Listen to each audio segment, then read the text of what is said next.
Okay, I got a scam call. This is part 2. This week, you are valuing yourself. You're valuing your gifts.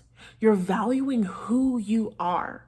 When is the last time that you sat down and really appreciated yourself? When is the last time that you sat down and appreciated yourself and appreciated who you are? Example. I just sat down with myself and I was discussing a situation that I was inspired to think about because I was watching The Real, and it was an episode about this thing with Ellen Pompeo and Denzel Washington, and everybody's like, you're entitled, racist white lady, privilege, and they painted me out to be the bad guy, right? And I watched the video. I mean, I listened to her podcast and I sided with her. And so, no, I wouldn't say. I would say I understood where she was coming from. Let's say that. I absolutely understood where she was coming from. And I didn't think that she was in the wrong. So, as I was thinking about that, I was inspired to think about another situation wherein I would have been the Ellen Pompeo. And maybe it's just because I really understand that perspective. But as I sat about that situation, and a part of me had always felt really insecure about it.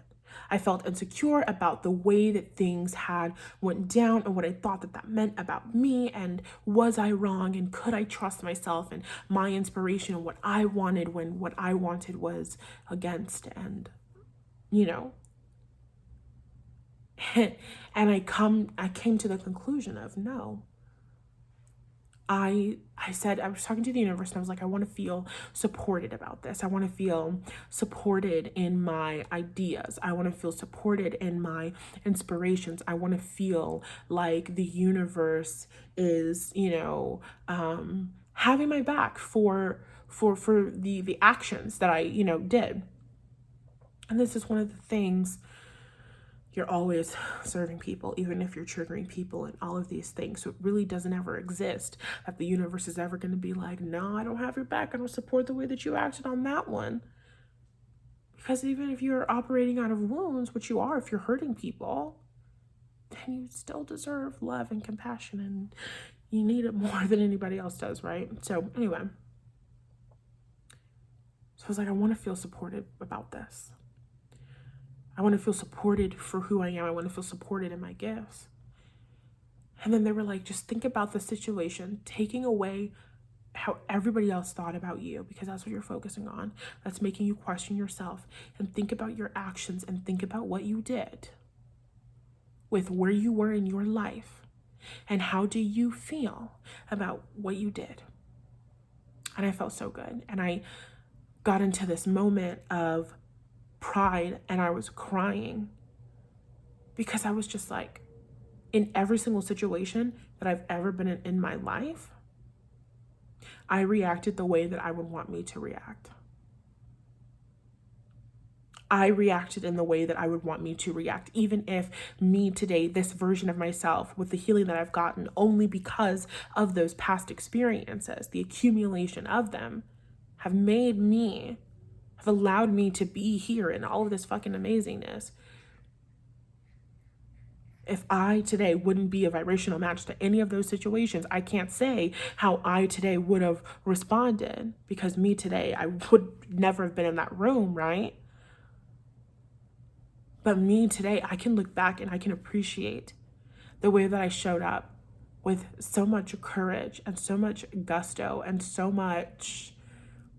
One thing about Nathallie Hughes is she's going to say exactly what the fuck is on her mind, and she's not going to back down, and she is going to show up with 100% authenticity and integrity. Even when she was showing up being somebody that she wasn't and watering down herself, she was still showing up being exactly who the fuck she was, and it blows my mind.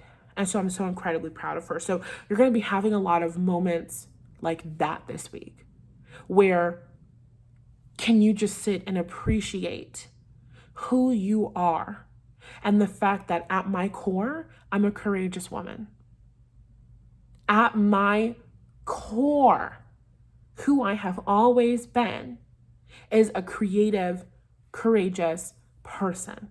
That's who I am as a soul. I am the Seven of Wands embodied. And I love that and I appreciate that. So take that time for yourself and think about it. Is it that you're so kind, you're so compassionate, you're so loving, you're so caring? Sometimes I cry because after everything that I've experienced and everything that I've been through, I'm such a loving person. And it's my desire to be more loving and to give more to the world. And honestly, people that experience the shit that I experienced, this testimony could have so easily been a villain origin story. You know what I mean? So that makes me really proud to be myself and to just be who I am naturally. Be who I am for my pride. So nice. Okay. What else? What else? I had a whole pineapple today and my face is kind of like breaking out. That fucking acid, my skin is so sensitive right now. Oh my goodness. So we're kind of like feeling it, Mr. Krabs, because I was eating into the entire pineapple because we don't need to talk about this right now. Anyway, trust yourself. Trusting yourself, knowing yourself, connecting with who you are. This is like, I want to say spending time in nature, but that doesn't feel good because it's about your natural. Can you get naked with yourself this week? Getting down to the bare bones, asking yourself the question, who am I? What do my actions say about who I am as a person? Finding attributes of yourself that you find to be beautiful and amazing and so worthy of love, where maybe previously in situations you thought that you weren't worthy of love. You thought that you were making a mistake and unworthy of love because of it, right? What else with trusting yourself? You guys have such beautiful noses. You just have a beautiful face. You might be really falling in love with your facial features this week and just really finding a new appreciation for yourself. Just naturally, just who you are. Trust yourself. There's something else. What else is happening? The Spirals of Manifestation card comes out when you're closer to your goals than you think and when they're right around the corner. And I love this card because this is the card that I got before I got my first car, when I literally was like, when the fuck is this going to happen? And I pulled this card and I was like, oh my God, I'm going to get a car soon. And like the next week I had a fucking car. So this is the card that the universe pulls out. That's like, hey, no fucking joke. It's here. And sometimes it can feel like it's so far away when it's right next to you. And it's this idea of moving upwards in a spiral. And so it looks like it's far away. But it's not, like something in the rear view mirror. It's closer than it appears to be. And I definitely see you just really stepping into who you are. We have Judgment, the Emperor, and the Eight of Pentacles. You're really examining who you forced yourself to be because of authority and their reactions to you in your child or in your job. You might be stepping into some greater authority in your job. Oh shit. We have the Eight of Wands, the Ace of Cups. This feels like social media. This feels like online. This feels like kind of stepping up. I want to say in an authoritative role, gaining even more safety and security for yourself. This is absolutely related to work. This is the universe coming in and giving you an opportunity that you've been maybe acting like, oh, and then we have listening for truth. You've been indecisive about this opportunity because you've been trying to focus on doing it mentally and figuring it out. But the answer is actually for you to tap into your emotions and how you feel and allow your emotions to naturally guide you. And then you have a little bit of distrust of yourself. You're afraid to tap into your emotions because you're afraid that your emotions are going to disagree with you and your emotions are going to tell you no. But that's actually not your emotions. That is the internalized voices of authority authority figures in your childhood experience. Your emotions are never going to tell you no. And I have to give my definition of no. My definition of no is unworthy of love, because that's how I felt when I was a kid when people told me no. I felt like it meant that I was unworthy of love. Why? Because everything that we want because we think that it's going to make us feel better. And so a lot of the things that I was wanting in order to feel better was shit that was going to make me feel loved and taken care of and, important and worthy of love. And so that's how we have that association now between no, meaning you're unworthy of love. And so it's your emotions are never going to tell you you're unworthy of love if you think that no means that you're unworthy of love. Sometimes our emotions might say, not this specific job opportunity, not this specific person. But if our emotions were saying that, then we wouldn't be drawn to that. That one's tricky. That one's tricky. And I don't want to go down that rabbit hole. But the answer is trust yourself and trust your instincts and trust your emotions and trust your feelings above all of the different things that are going back and forth in your mind, because you are moving onto smoother waters. You are moving onto smoother waters. You are moving into a better feeling, living condition situation. You might be physically moving. You might be traveling. But there is a really positive forward movement, specifically as it relates to communication, passion, creativity, projects, social media, different things like that. You're absolutely moving forward. And this is something that you've been waiting for. I want to know, what is the Judgment card before we get off of here? We have the Empress. I feel like you're deciding that you're worthy this week. You are having that, because Judgment is a choice that we make based off of our history. And so with the Judgment, you're looking back at yourself. You know that Abraham Hicks audio, and it's like, I've decided I'm a good person and that I deserve good things to happen to me, and da da da da da da da da. It's like you're having that moment where you're like, I've decided that I'm worthy of love. I've decided that I'm a good person. I've decided that I am amazing. I've decided that I deserve to be happy. I've decided that I deserve better. I've decided that I deserve blah blah blah. I've decided that I want X, Y, and Z thing to happen for me in my life, and I am going to allow this to unfold. I'm going to allow the universe to show up and show out for me in my life because I've decided that I deserve it. And then the universe just comes in and oh so magically completely levels you up, like Sierra said, with the energy of listening for truth here. This is all about, you don't need to focus on anybody outside of you.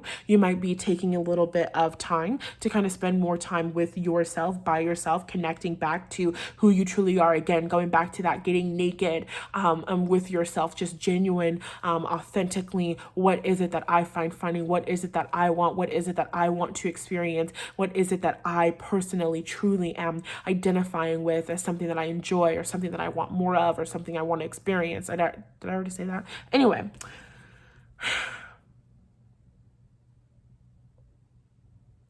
you are learning to trust yourself over the voices of people outside of you, because the people outside of you understand.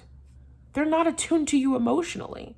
The people outside of you, the adults that were raising you, the people that you were a vibrational match to as a natural consequence of your upbringing, were not emotionally attuned to you. So their advice is not good advice. Getting advice from somebody who isn't emotionally attuned to you, getting advice from someone who doesn't have intimacy into you, getting advice from somebody who doesn't know you is always shitty advice. It's always shitty advice. I got advice from a woman who I really, really respected, and she does this work and super duper amazing. And I fought with that for years because it wasn't me. What she was telling me wasn't me. And it took me a second to realize that what she was telling me wasn't me, because she didn't have intimacy with me, because she hadn't put in the emotional labor to get to know me and to get to know what I needed and what I was feeling for. And so she gave me advice that was good, but wasn't good for me. Wasn't good for me personally.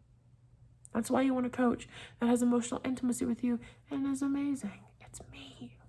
I'm that coach. Anyway, super grateful for that experience. Inspired me and really changed the way that I show up with my clients. Anyway,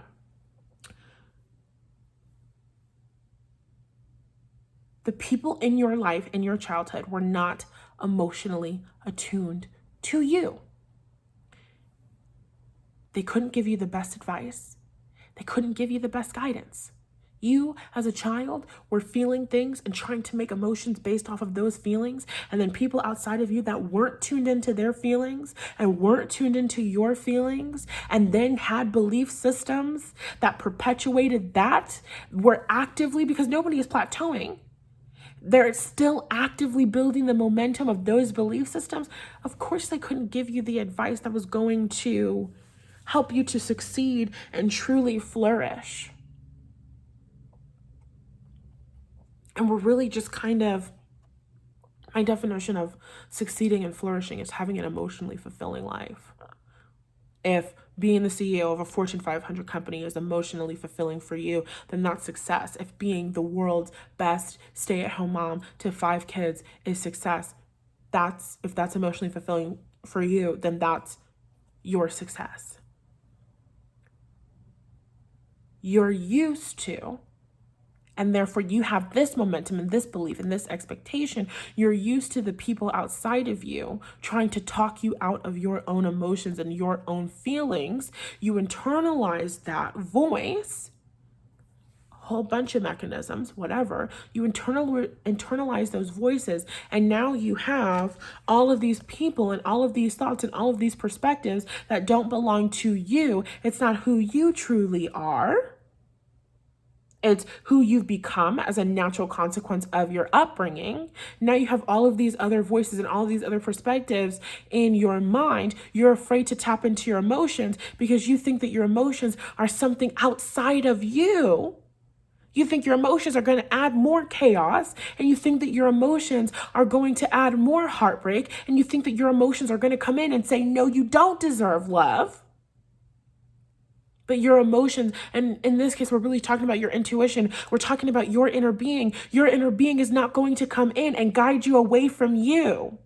Your inner being is going to come in and guide you exactly to the feeling that you're asking for. You want to lean into your emotions this week because they're going to guide you exactly where you need to go. And you might think that you're being guided away. You might think, I don't understand why we're going here mentally because this isn't where I want to be. But you are being guided exactly to where you're supposed to be being guided to.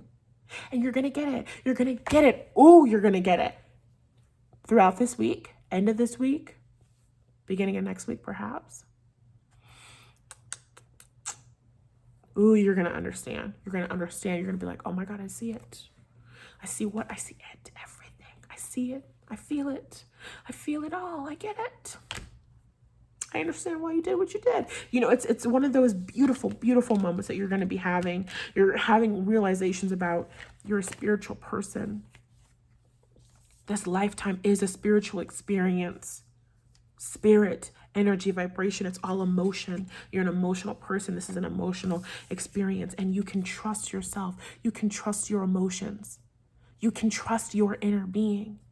You can trust the feelings that are guiding you. You can trust it. And you got to think about it. Societally, we are guided away from trusting our feelings and trusting our intuitions. Why? When you are a kid, kids are sexual. I love that Teal Swan said that in one of her videos. She was like, kids are inherently sexual, and we just don't like to say that, right? She also talks about like sexuality is at the core of our being.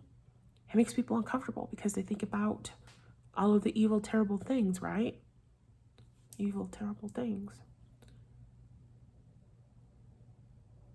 But when you think about it, it's so normal in terms of development for children to be exploring their own bodies, sexuality, blah, blah, blah, blah, blah. It is what it is. It can make anybody as uncomfortable as it wants to. You can shame it as much as you want. It is what it is. It's life. It's one of those where animals, not inherently moral in the human way. That's why we talk about conditioning. You feel me? So